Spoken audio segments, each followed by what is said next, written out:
অভিষেককে ছেড়ে আসুন, 1 মাস সময় দিচ্ছি। শহীদ সমাবেশের মঞ্চ থেকে মমতাকে নিশানা মদনের। অভিষেককে ছেড়ে আসুন, 1 মাস সময় দিচ্ছি। মেয়র রোডে শহীদ সমাবেশের মঞ্চ থেকে ফের মমতা বন্দ্যোপাধ্যায়কে নিশানা করলেন মদন মিত্র। দিন কয়েক আগেই মমতা বন্দ্যোপাধ্যায়ের শিবির বদল করে ঋতব্রত শিবিরে যোগ দিয়েছেন কামারহাটির তৃণমূল বিধায়ক মদন মিত্র। বিধানসভায় গিয়ে ঋতব্রত বন্দ্যোপাধ্যায়ের সঙ্গে দেখা করেছিলেন মদন। তারপরেই আসল তৃণমূল শিবিরে যোগ দেন তিনি। সেদিনই অভিষেক বন্দ্যোপাধ্যায়কে নিশানা করেছিলেন। তার জন্যই দল ভাঙছে বলেই জোরালো অভিযোগ করেছিলেন মদন। এবার শহীদ দিবসের মঞ্চ থেকেও মমতা ও অভিষেককে নিশানা করলেন মদন মিত্র।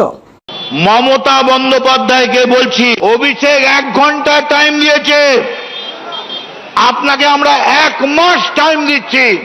আপনি অভিষেকের হাত ছেড়ে দিয়ে তৃণমূল কংগ্রেসের এই যে তৃণমূলের ছেলেরা আছে তাদের হাত ধরুন। আপনার পার্টিটা তৃণমূলের পার্টি, ওটা অভিষেকের পার্টি নয়।